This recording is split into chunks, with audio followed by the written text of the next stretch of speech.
Good.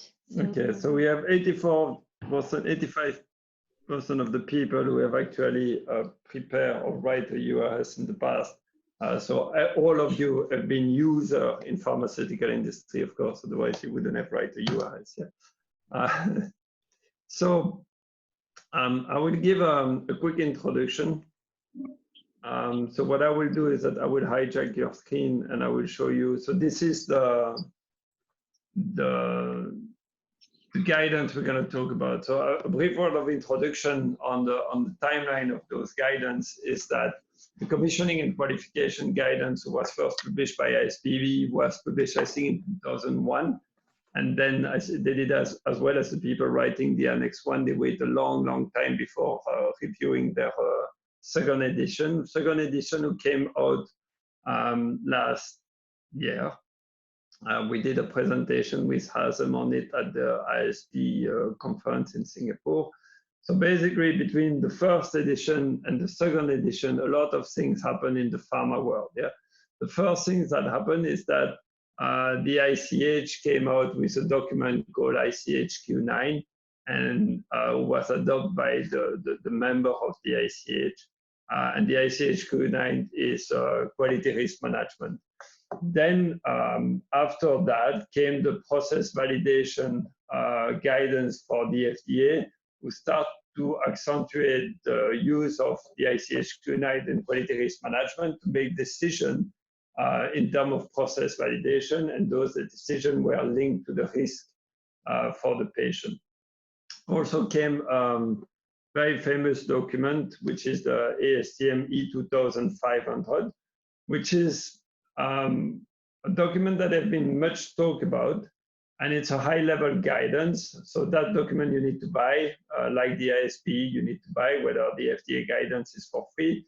The Astm E 2500 is risk-based approach applied to the design, commissioning, and delivery of system, equipment, and facility in the pharmaceutical.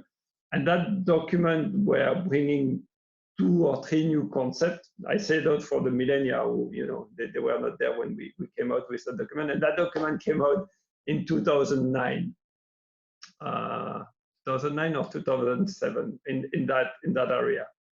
And so basically they were saying at that time, so that's 6 years after the first commissioning and qualification baseline guide of ISPE, and 6 years after, they say, well, we're gonna use those ICH-Q9 idea and apply them to the commissioning. So what do we do commissioning for, and what do we do qualification, and what is the level of testing we need to put on it?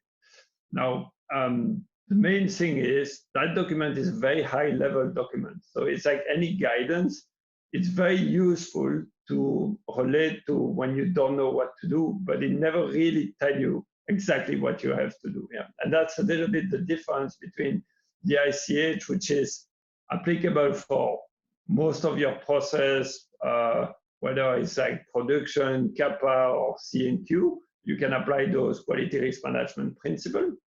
Then you have the Astm, which is a bit taking those ICH-Q9 high-level principles and apply them in the world of commissioning and qualification and design. But again, it's a guidance, and it tells you that you should, for example, one word that was used very much was you need to leverage from the you could leverage from the documentation of your vendor, and therefore the whole world went super enthusiastic, saying that, well, no, I can use an SAT, I can use an FAT test result, and I don't need to repeat it in my IOQ. And here come the word leveraging. Now you also realize that over the year, a lot of companies have tried to do that, but they struggle because the reason of leveraging was which test can I leverage? What are the conditions in which I can leverage? What do I need to ask from my vendor to leverage a test? And those were questions that were more often answered by having a QA reviewing everything you were doing, and you end up doing all those FAT, all those SAT, and copy paste whatever result, or forcing your QA team to be in FAT and review those tests and approve. And so it went to a derive where instead of simplifying things, we were linking those documents, but not really fully benefit from the opportunity given. And after that, the ISPE came with another guide and 2 other guides, how to bridge the baseline guide and the ASTM, and what were the things that we could still keep from the old baseline guide, and what are the things we can do based on the risk-based approach and the Astm E 2500.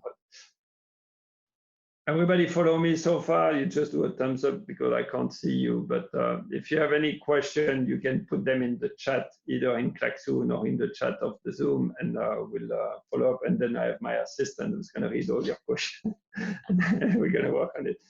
And so that's a little bit the history. And then there is a big focus now to reduce the cost and reduce the time we spend in commissioning and qualification. And for me, I'm a bit fanatic about the lean thinking, okay? And what we try to do is that the CNQ is a process, so there should be a flow of information that need to add value to the end product. And when you talk about CNQ, the CNQ itself is not something that the end customer will want to pay for. And the end customer for me is always the patient. So the patient have no interest of spending more money in the CNQ unless that bring him some value. And the only value we can generate in terms of CNQ is keep the patient safe. And how do we do that? By gaining process control and process stability. So really, any commissioning qualification activity should make sure that they add to the process control that we are looking for. And this is a requirement of the ICH Q10, which is our pharmaceutical quality system. So when you do a test, ask yourself, did that add value to the customer, which is the patient? So maybe I could have drawn that on the whiteboard, but I'm just going to throw it here on the Klaxoon on the screen for those who are following it. So that this is the quality risk management. And you can see that in the quality risk management, we have 5 different big blocks, one which is the risk assessment, the other one which is the risk control, and the third one which is the risk review. And then you have the risk communication, and the entire process is called risk management tool. And so I put in red on the top that the first things we do in terms of CNQ process is a mitigation of the risk for the patient, right? That's why we put some design element in place. That's why we're doing some certain tests to make sure that those design elements are working properly and effectively. And so the biggest mistake we can do when we do a risk assessment in general, regardless whether it's quality, business, safety, or in this case, CNQ, is to not identify a risk. Because once you don't identify the risk, you don't do any of the following action. We have a question? Yeah. Q sent the question. So ISHQ9 leads to a CQV roadmap based on risk and not Q parameters. Lead to CQV roadmap based on risk and not Q parameter. Maybe you can express yourself, Hugh, on that question. I will tend to say, if you ask me, I don't make any difference between commissioning and qualification. Everything needs to work before I can qualify. Okay. And then I can go a little bit in the guidance and the regulatory, but tell me what you think. So what I'm seeing here regards risk management, you haven't mentioned URS or Q parameters or any, say, tech transfer document. So say for the first item in your flow chart, risk identification, what documents would you see leading to that risk identification? Exactly. URS, is it Q parameters? So URS for me is a risk communication. Okay, the way I see it, all those documents that we do, URS, DQ, and things like that, is one way to communicate to your team the risk that your product could be affected. So I'm going to skip to the next slide, which is this one, which I try to make the link between the different guidance, which is ICHQ 8, which is defining the manufacturing process development and a lot of those transfer, and the new ISPE baseline guide in blue at the bottom. So I put it in the pyramid, which is the patient is on the top of our pyramid, and the patient need a product, and this product is made by a process, and the process is made in facilities, equipment, SOPs, and utilities. So there you realize that the only thing that really the patient value is the quality of the product he is receiving and the safety of that product, right? So the quality of the product is like his potencies and make sure there is a purity, and the safety is make sure that we don't have too much side effect. So the ICHQ 9 also apply in the drug development, where we need to have more benefit of the drug we are taking compared to the side effect we're getting from the drug. And again, this is based on which disease you have. So I always take the example, if you have a headache, you accept the risk of taking a Panadol, even a generic one or any kind of Panadol, and you don't want to have any side effect from your Panadol. But when you are dying from a cancer, we are okay to take chemo and have a lot of side effect because the benefit of the risk overweigh the side effect we have. So if I take the drug development, which is ICHQ 8, they will leverage from the risk assessment. Now, what we do in CNQ is really to look at, we don't really look at the quality target product profile. Okay, this is the drug development. Now, to meet the quality target product profile, our product need to have a series of critical quality attributes that give the potency and the safety of the product. Again, the CQA is not really something that we will define in the process. This is something we need to achieve in the process. Okay, the CQA are defined in the drug development, but the CPP is where we start to get in touch, because a CQA, I cannot increase the sterility or decrease the sterility. I can play on the series of parameters, which are the exposure time, the temperature, the saturation of my steam, and things like that, which are all the engineering parameters that I can actually modify to meet my CQA. And so in order to modify those critical process parameters, I need to have critical design element. And this is a new concept in the baseline guide. The new baseline guide is the definition of those critical design elements. So basically, this is where the risk for the patient is. Okay, everything which is critical will now need to be qualified, because like that, I can assure they are properly serving their function. So in terms of answering your question, we're going to try to identify how do we identify the CDE and how do we make sure that those CDE are properly there. And the CDE could be a pH probe, it could be a temperature regulation, or it could be simply a procedure, because in terms of risk mitigation, we can have a procedural control. And then we can go in the different design part of the process. And basically, the CQV is just there to demonstrate that our design was good enough to produce the drug we are willing to produce. Does that answer a little bit where we're going? So ICHQ 9 apply to everything from drug development to the CQV we are looking, but also after in production and kappa and deviation management, we're going to assess those risks to the patient differently, giving them eventually different pass flow based on the severity of the risk or the likelihood of occurrence. You still all with me? Yeah, sounds good. So what I can do is I'm going to launch you a little quiz, and then I wait that you answer the 5 questions, and then we can debate a little bit of those answers. Yeah.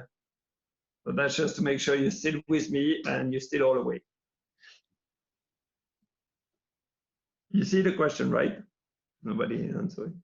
Yeah, I can see them. It's kind of a click and drag. Yeah. So what I will do, I'll stop this one, and then I will take this one. Yeah, here you go. And then I can see that some people are answering the question. So you answering the question. Oh, we can't see the question. Because you didn't log in. Oh, incorrect.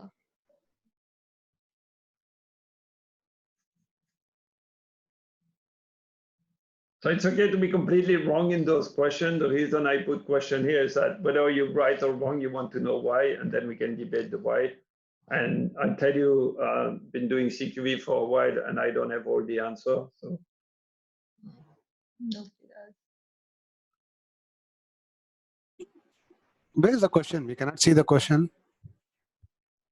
you cannot see the question. So normally, if you are in the Klaxoon application that you have joined on your phone or on your laptop, which is not the Zoom, you will have the question. But I don't think you are.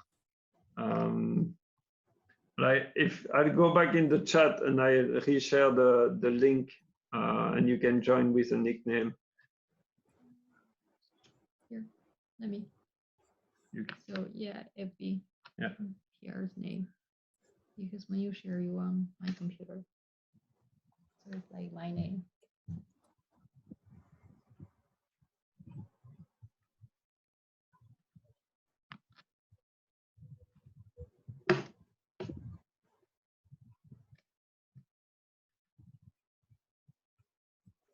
If you join, you can go in the chat of the Zoom, and there you can click on the link, put a nickname, and you should be able to access the question.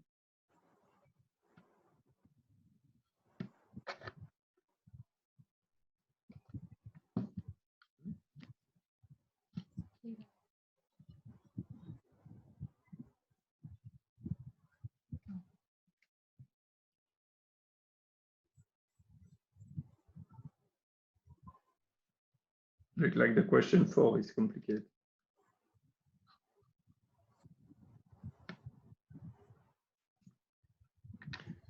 So the reason I'm doing it like that is also, I don't want to give you IQ, OQ, URS, DQ, and all those. We can get to that, but those are the outcome of the thinking process. And I think it's more interesting to see how we derive those documents instead of just saying, this is what you have to do here. It's why we went to the conclusion that those were the right documents. What's the answer to number 4? Don't know. I don't have the question number 4. I only see what is on the screen, so I need to go back to it. And when everybody have answer, like just reply whatever, and it will tell you where you're wrong. Yeah, you know, there is no shame. I want to it's you. What's the question number? You have it on It's quite fun, Pierre. It's quite a good idea. Maybe I Check yourself. Let's conclude.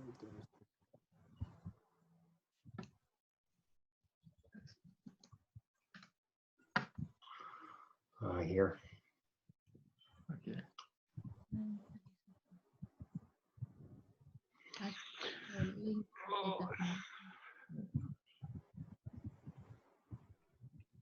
Okay, I'm gonna stop waiting and we'll see where we are.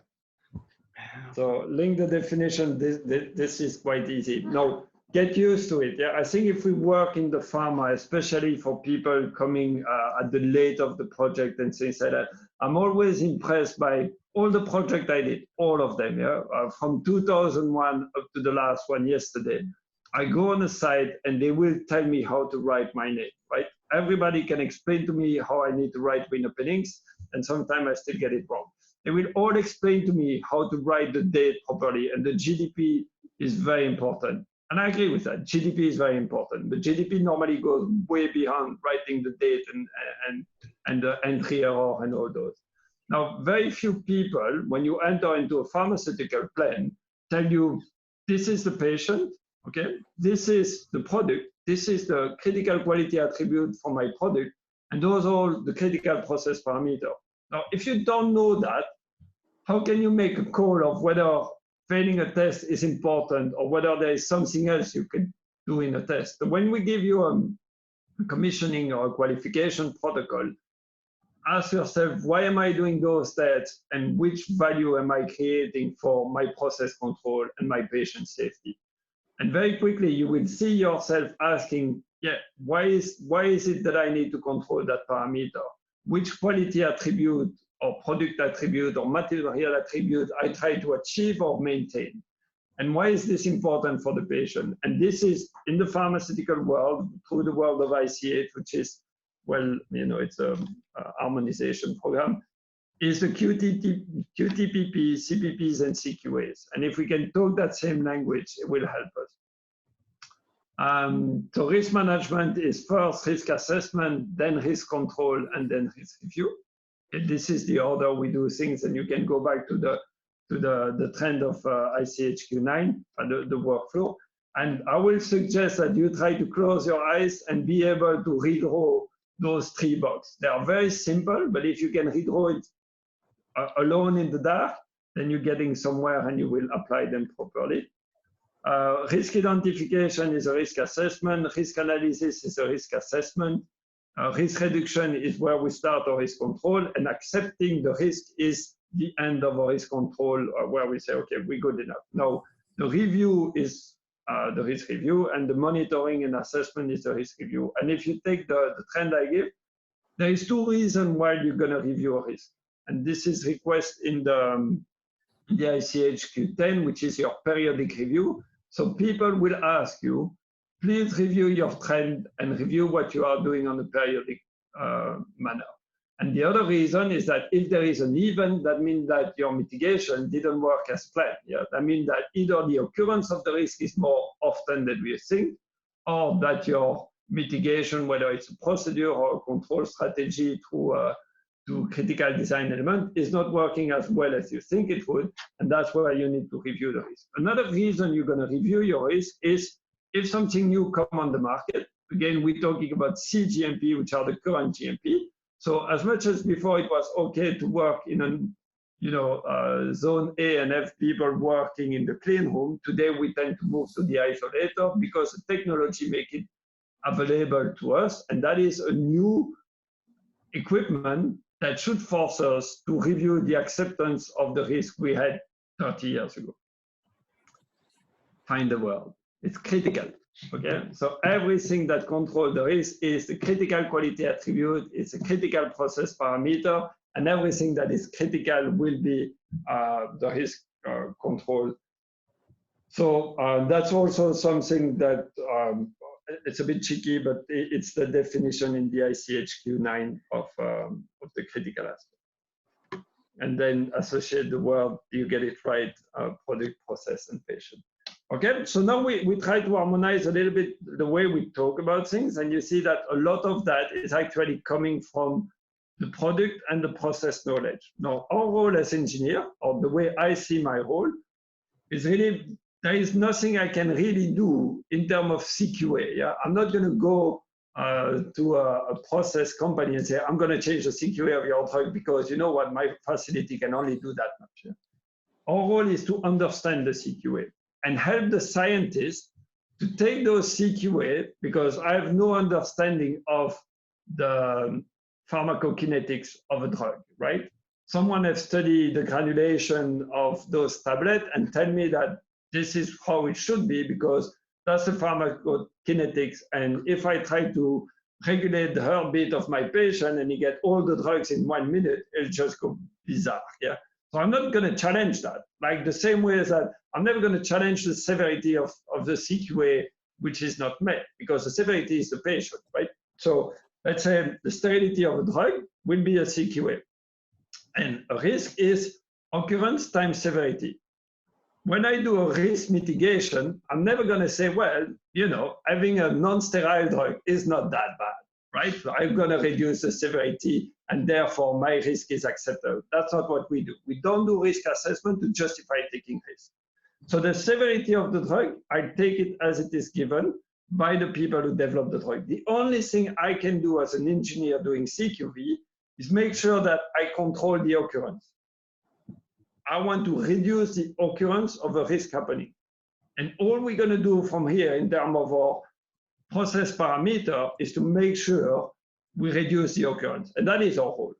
And you see, it's very tempting at some stage when we fail a test to make a risk assessment to accept failing the test. And I'd like to remind you, we are not accepting.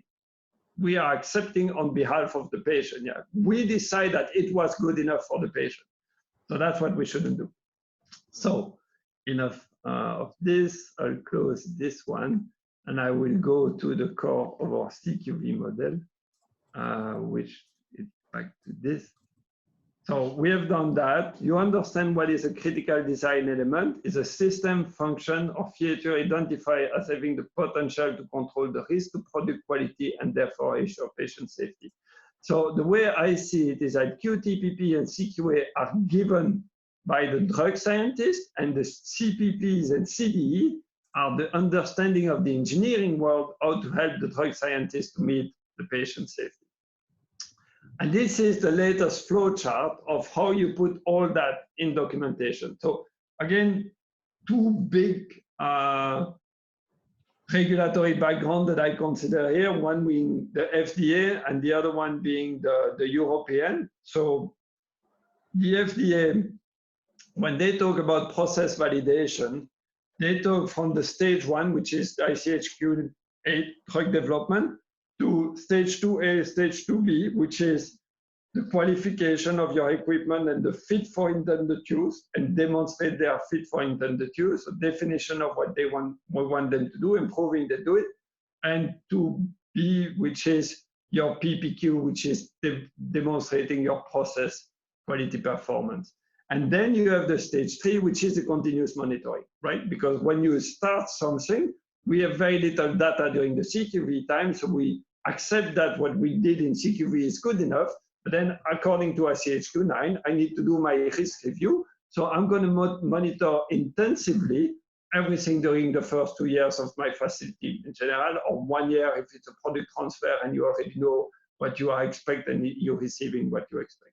So according to the FDA, this is process validation is stage 1, 2, 3.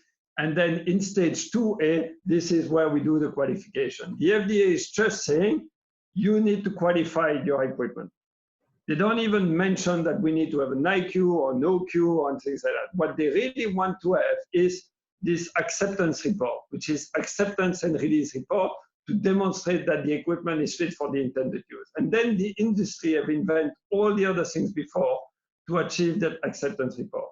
Now, if you go into the European one and the EMA regulation, they are defining what is an IQ, what is an OQ, what is a DQ, what is a PQ. And they also tell you in the document, I think it's Annex 14 or 11, they're also telling you there, so you take the UDRALEX, Annex 14 or 11, you go in the annexes and you'll find it. And they're going to tell you there, what is it that you are supposed to have in place to start an IQ, to start an OQ, to start an EQ, etc., which is a bit normative, yeah.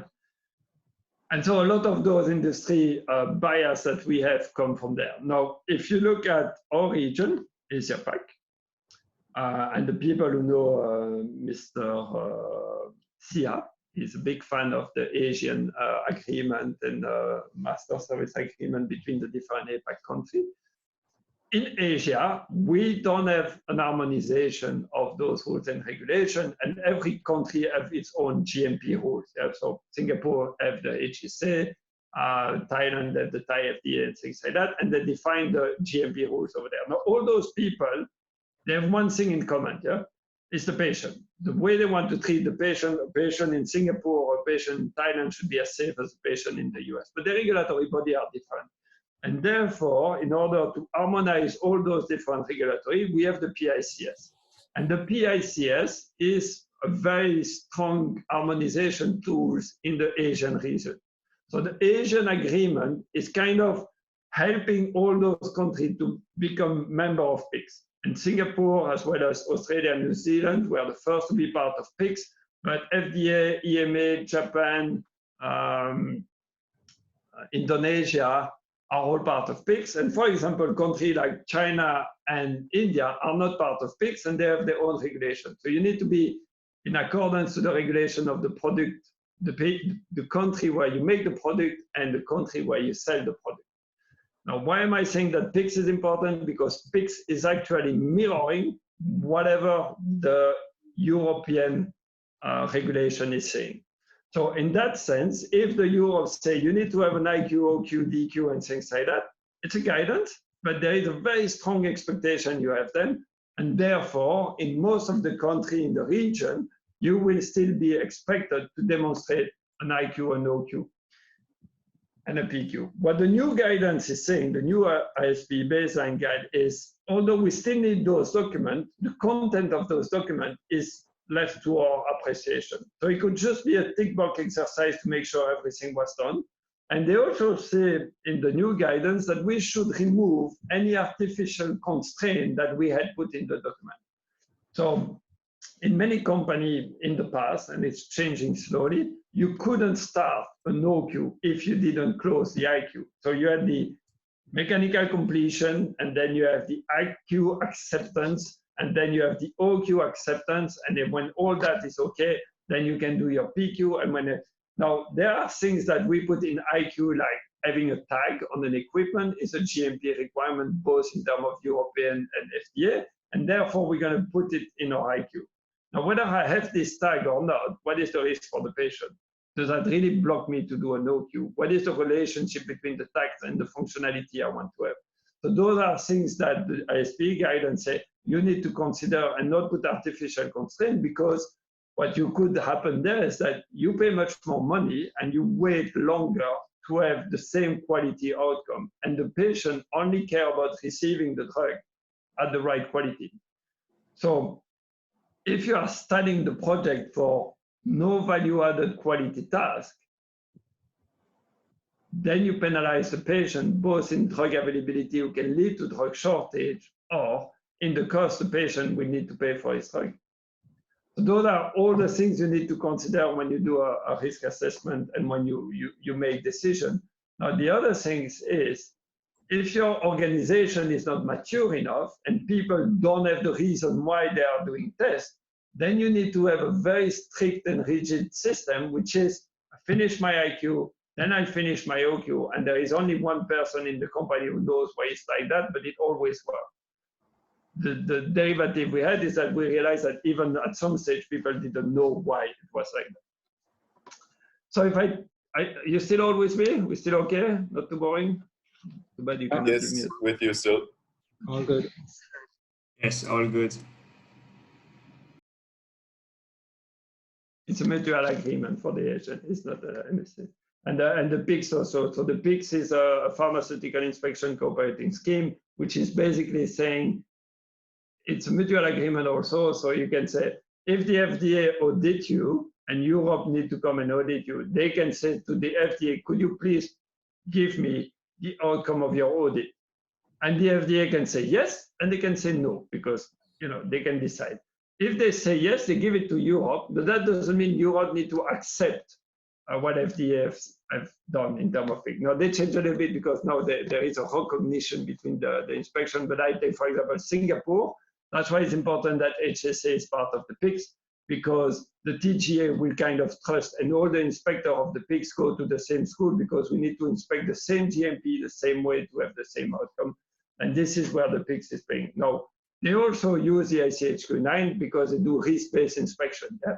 If you've been audited by EMA and FDA and you pass all those, Singapore HSA won't necessarily go in the US to audit your facility because you're selling drug in Singapore. They will rely on the PICS mutual agreement. So I go back to where do we all start? Why am I talking about risk?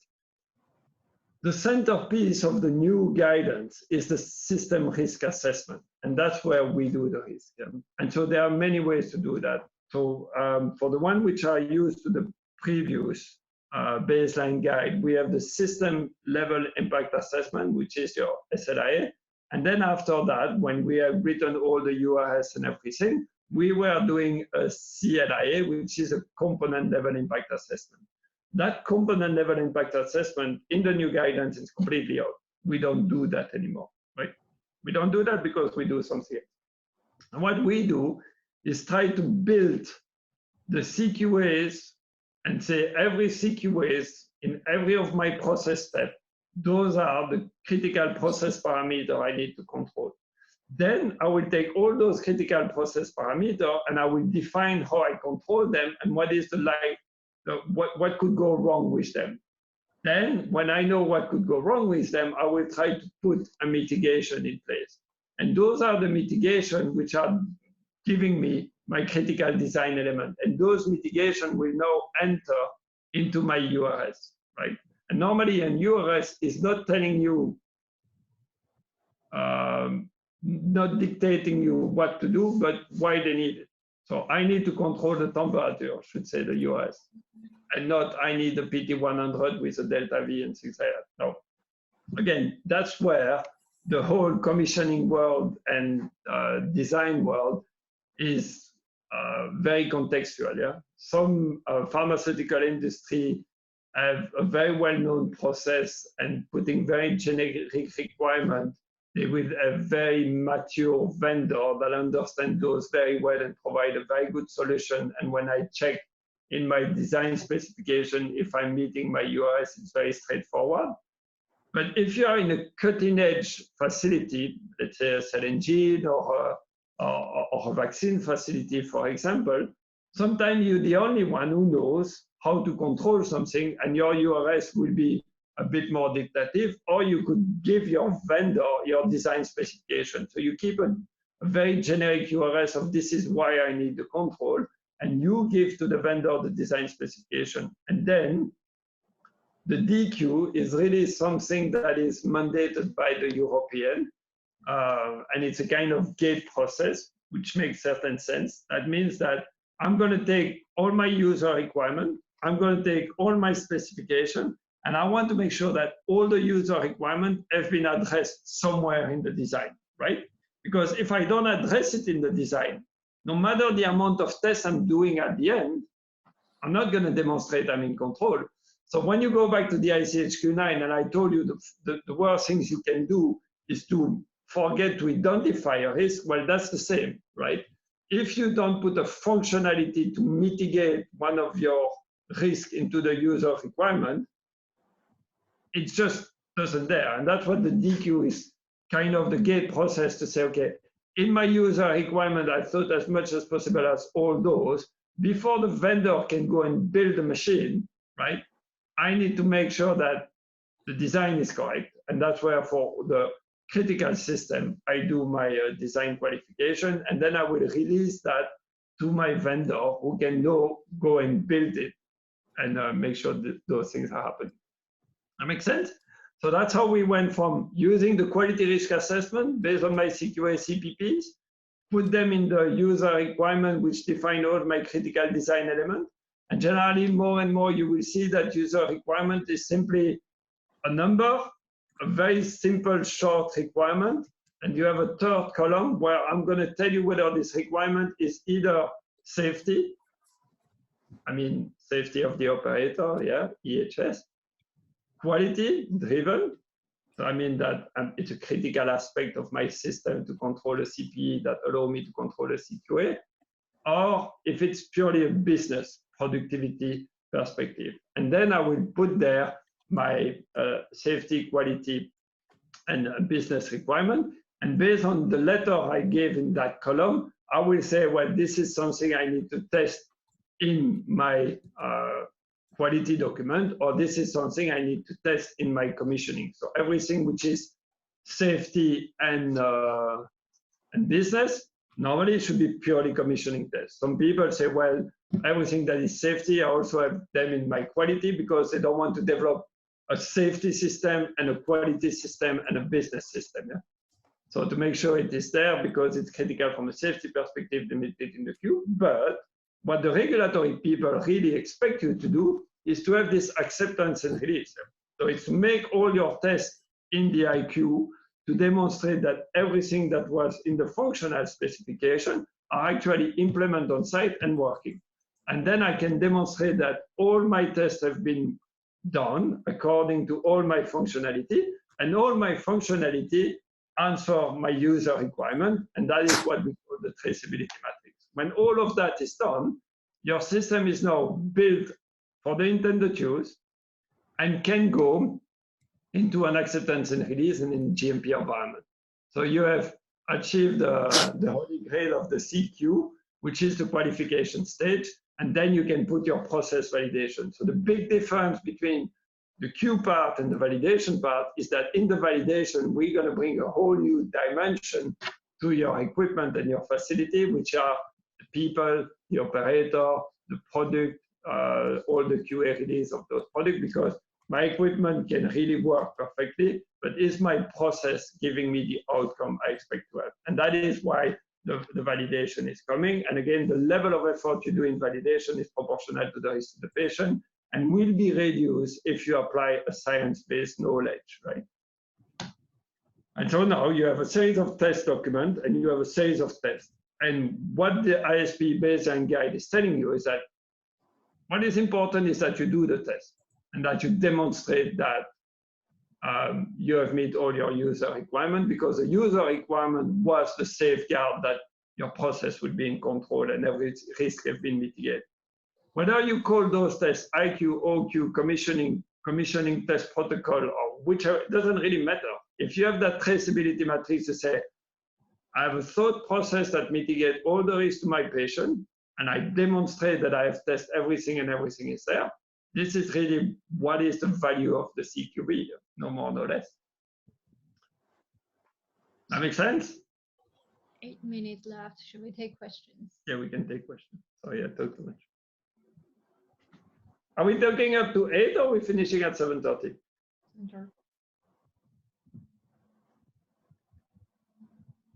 Nobody wanted. It was initially booked for 7:30, or sorry, it was initially booked till 8. It's up to everyone. You guys, yeah. Yeah. So we can do two things. Either you shoot the question in the chat, or we all talk to each other, or I can launch a last activity, which is this one, and then you can see each other question. You just give me a question, we put it there, and then we can address them all. And if we need to have a following session, we can do it. Up to you. I have a question. Right. So you've got you presented here tonight ICH Q9. We've got the ASTM E2500, is there, 2500? You got traditional V model, and then the traditional, I'm going to call it transitional model. What's the percentage? So if you're to look at what's being used at the moment, are we saying 100% ICH or 90% and then 10%? Is there kind of stats to say who's using what, or what's the? So for me, maybe we need to ask people what they're doing. For me, the ICH is the same as E2500. A lot of people talk about E2500, which is just putting into a guidance what ICA was already saying. So what E2500 did is to put in the context of the CQV the principle of the ICH. So that's the same. The V model is something which is a very robust model, right? But it's not very efficient. So basically, my first job in the pharmaceutical industry was, Pierre, you have to go to that vendor and you need to measure the dimension of the vessel, right? And I was super excited. I had a job, I had a ruler, and I went to the vendor and I could claim my taxi.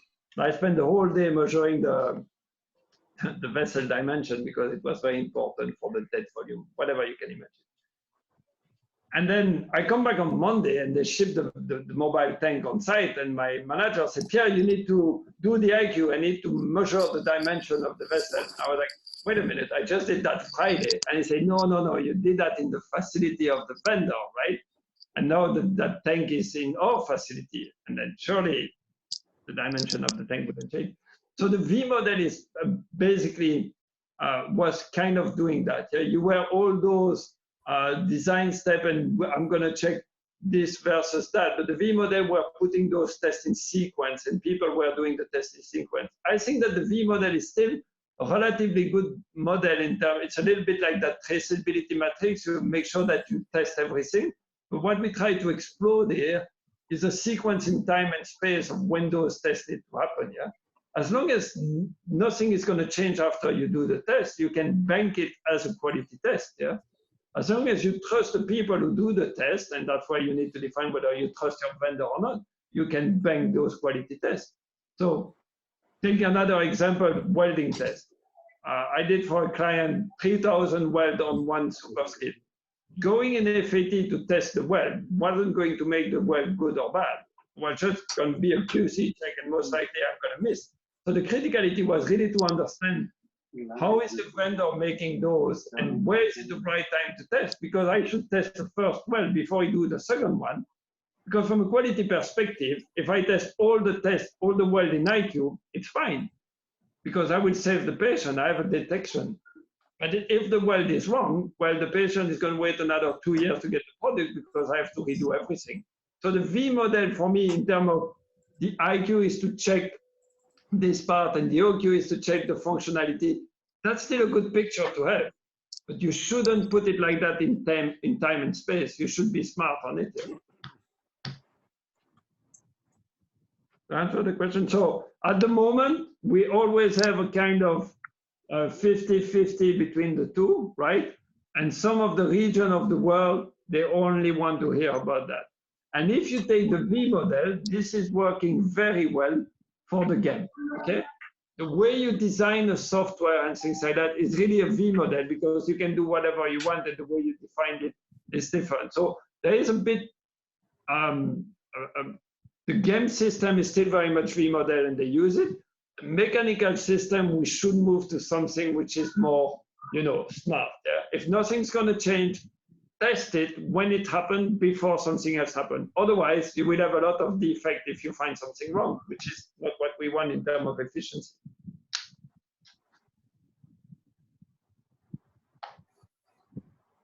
Well, answer the question? Yeah, And certainly does answer. Thanks.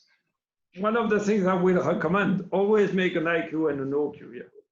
Even if that IQ and OQ is just a paper document to say, yes, I did all those tests, and you say, yes, they are there, they are there, they are there, and you do it because you are constrained by the lowest regulatory company that's going to come to you. And when you work in Singapore, we're not making product for Singapore, yeah? That wouldn't be a sustainable business. So you're going to provide the world, and Russian authority and other authority in the world might expect an IQ, OQ. What you put in it, it's down to you. So be smart over there.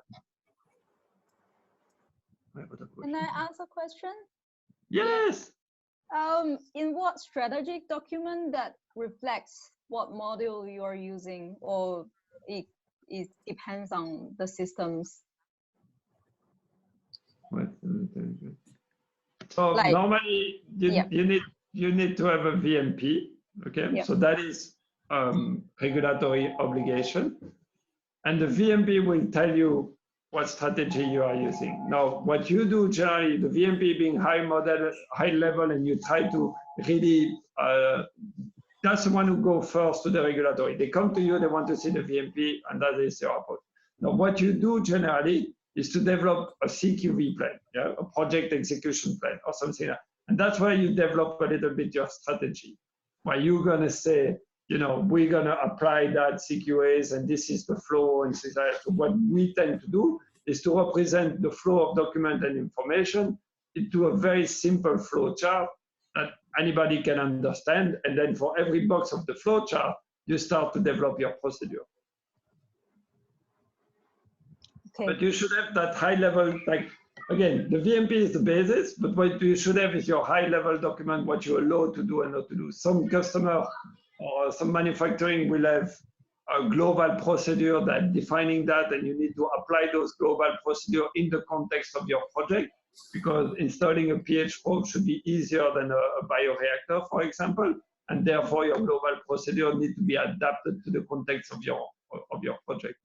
But you should have always a plan. And the idea is that once everybody understands and have been trained on the plan, then it's worth to do the protocol and where you get the information. What you realize most of the time is that we need to do a thermal mapping. And everybody agrees that the thermal mapping of a freezer is 72 hours and the alarm should be plus or minus 5 degrees and it's minus 70. Yeah? Nobody really understands what happens if it goes to minus 80. We just decided it was minus 75. Now, that is something, if we have a bit of science and MSNT people, well, actually my acceptance criteria or my user requirement could be, it can go as low as the equipment can, but it could never go higher than this for that period of time. Yeah? Yeah. So those are the project plan. And we realize that the testing is 80% of your man-hour on the plan. The strategy should be about 20% of the man-hour of the CQV strategy, the CQV activity. Yeah? But by investing those 20%, and every PMI class will tell you, making a proper plan and investing a little bit at the beginning save you a lot of time at the end. The beauty of the quality risk management, if you implement it, is that every time you fail a test, you know the impact of the failure, and you can easily do your kappa. Okay, if we decide that it is minus 75 because of the equipment capability, or what that we had to draw an arbitrary limit, but again, in our quality risk management, we say as long as it's minus 70 and we have a minus 76, I can easily justify that minus 76 is acceptable because it doesn't lead to any risk. Now, if I just put the acceptance criteria at minus 75, if I don't have minus 75 and I have minus 76, I can't go forward because I can't justify. And it's always better to be proactive in your justification than trying to make all those risk assessments once you fail, because then you look like you're justifying yourself. So that little investment at the beginning. Yep. Anyone else? Hi, Pierre. Chudar here. Hello. Yeah, tell me. Yeah. So when we say about the leveraging in CNQ, so that leads to the lean CNQ. And for leveraging, do we have any guidance or what we will look for when we plan to leverage some tests?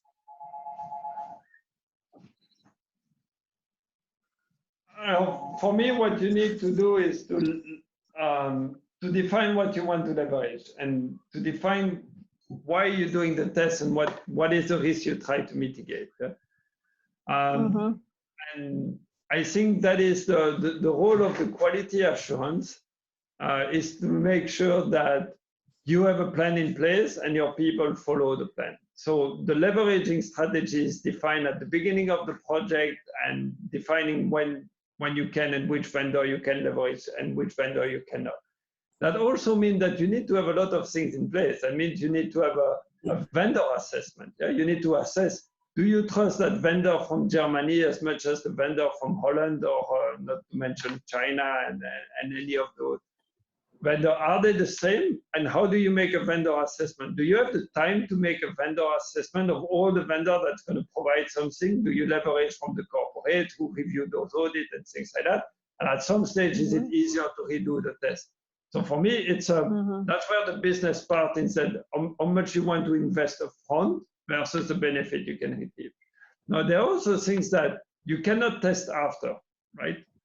There are things that the vendor will test, or the manufacturer of the equipment will test better than you, because he knows how to build things. And if you discuss that in the contract and you say, guys, this is really critical for me. I don't know how you achieve the dimension of your tank, but that dimension is really critical, and that's a risk communication. The vendor will work with you and say, well, if that is really critical, it's easy. We do it like that. We put a form into it. And then you say, okay, so that's I think the leverage needs to happen before you place the order, because after you will just going to repeat everything. And that's what I say. That's where the whole strategy needs to come up front. If you decide to do the leverage when it's time to do the IQ, you're not leveraging, you're repeating everything. Yeah, okay. So in order to leverage, you need to have previous experience with the vendor and the equipment. That's the best way to do it. So when we talk about lean CIQ, so are we mentioning only the leveraging, or is there any other factors we consider? If I put all the lean thinking into the CNQ or the CQV model, is value-driven decision, defining what is the value in the eyes of your customer, which is your patient. That's the first principle of lean. The second principle of lean is to do a single piece flow. The single piece flow is that if I have 80 incubators, I'm going to do the first one completely, before the next one, yeah. And the third thing is to chase all the 7 waste, which is our friend Tim Wood, yeah. So for those who are not familiar with lean, I'll put it on the board here. So Tim Wood is our friend, and it's transport, inventory, movement, weighting, overproduction, overquality, and defect. And then you have the waste, the 8 ways, which is your resource capability and the skill of your people. Yeah. So you take the Tim Wood and you apply that in every of your protocols. Right? So if you have to wait to get the acceptance criteria, how can I reduce the waiting time? Well, if I do my CQA, CPPs, and all those acceptance criteria come, in a proper communication. So how can I make those flow directly in my protocol? Now, the overproduction, we do it. Testing twice the dimension of a tank doesn't make the dimension better. So it's overqualification, it's overprocessing those information. The defect is the same. Checking the weld in FAT when there is 3,000 weld and realizing they are wrong, well, that will make me a lot of defect and a lot of rework. The inventory is generally the inventory of information that we have when we do protocol, okay? All those email is a big inventory. Preparing 30 protocol for in 6 months is a big inventory, because if any of those protocols need to be changed, I have a lot of rework. So can we, approve the first one? How many times have we hear?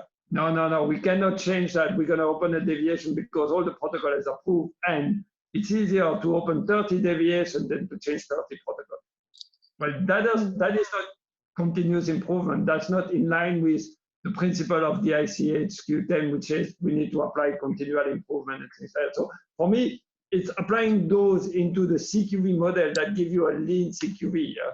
So the first one is the V model, which is, I test everything twice and it works. Then we had the risk-based approach, which says, I'm going to understand why am I testing this more than this and what is the risk for the patient. And then the next step, we say, how can we be as effective but much more efficient? And that is what we're trying to do with the COP if you want to join us. Yeah, thank you. Anything else? Yes, Okay. I have Yeah, another question here. Sorry. So just assume that you have a project that has 2 phases. So in the phase 1, there's strategy that we decide to leverage or do family approach. But then end of the phase 1, we figure out that some of the leverage approach or family approach doesn't really work for some of the parameters, means that you have a lot of issues when it comes to production or it hand over to the user. So moving to phase 2, what do we do? Do we review the strategy and change it and modify it, or do we justify that we can adapt the same strategy and the risk? Yeah. Another big thing in the pharma is your PDCA. Yeah? PDCA is plan, do, check, and act. So you plan to do a family approach. You think it's a good idea. You do the family approach, and half of the time it doesn't work. Well, no sweat on it. Yeah. You check what works, what doesn't work, and you act accordingly. And that's why one of the pillar of all the CQV activity is the change control. Yeah. If something doesn't work, you need to change it. It would be completely stupid to keep failing and keep justifying the same. So we need to be, and the world is pushing to it, we need to be agile. Yeah? And that's why we're not so good in our pharmaceutical world, because we put so many control and so many control that we cannot make change for improvement. And then we keep doing the same thing. So there is a balance, because you don't want anybody to change anything. That's also why it's very important to define your RACI in a project, their responsibility, oh my God, a concerned party and accountable party. And your QA is there to, QA is a quality assurance. Yeah? For me, and I strongly defend that point, a QA should not review my my commissioning protocol, should not review my IQ, my OQ. Yeah? A QA should make sure that I have a sound plan. And if I want to change the plan, I have a good reason to do it. And that any change I do will increase the assurance in the quality. If everything the QA function is doing is adding additional control, then we have a QC, right? And the QC is doing that. The QC is checking that a risk did not occur. but it doesn't necessarily mitigate and reducing the occurrence of the risk. And the QA role is to make sure that proactive action are taken so that the risk does not occur. So QC is detection of the risk, and we hope not to detect any. And if we detect, we can correct. Whether a QA makes sure that the risk doesn't happen. And for me, if you make a family approach and you say, well, risk-based approach, yeah, they're all the same family. If I test one, I don't need to test the other. You have accept a certain level of risk that they were equivalent. So question yourself, what do I need to prove the equivalence, riboflavin test, dimension, drawing, no more surface than this and that. Then you do your test and you realize you're wrong. Well, time to revise the plan here. And then you sit with the QA and this is what happened.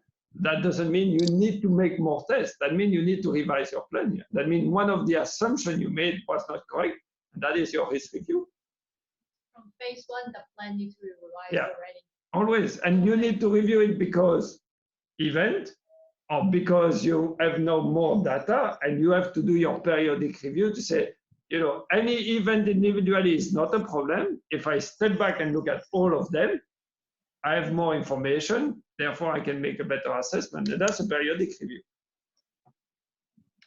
Yeah, but doesn't it raise a flag when it comes to an audit that the phase 1 strategy is not effective enough and there might be hidden risks?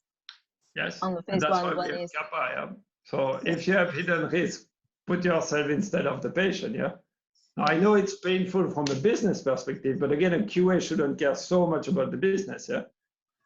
So the QA is there to say, well, if we realize in phase 2 that things do not work, and they were working in phase 1, you need to make a gap assessment and identify whether you have missed something in phase 1 or if you can confirm your result in phase 1, and they need to have a thought process over there.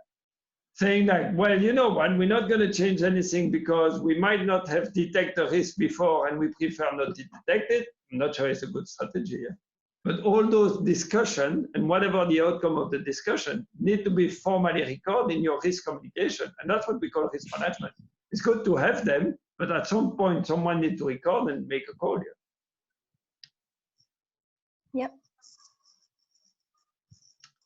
Okay. Anyone else? The media?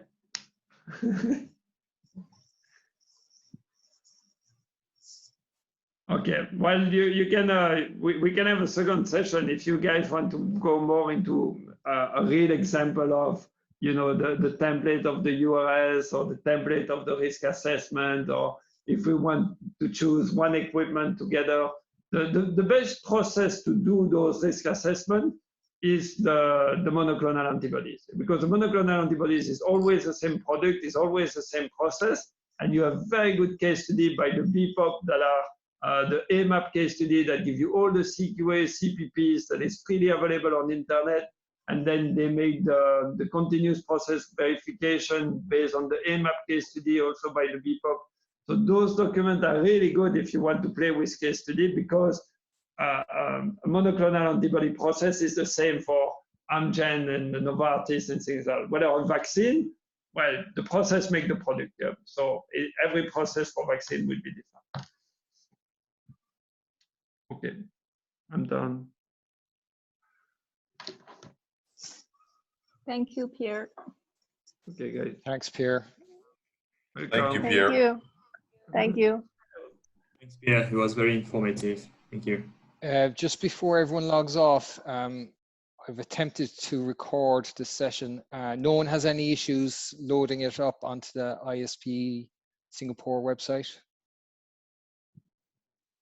I'm good. I'll tell you when I Nope. see it. Good. All right. No, I'm good. Yeah. All right. Thanks a lot. Good. Thank you. Bye.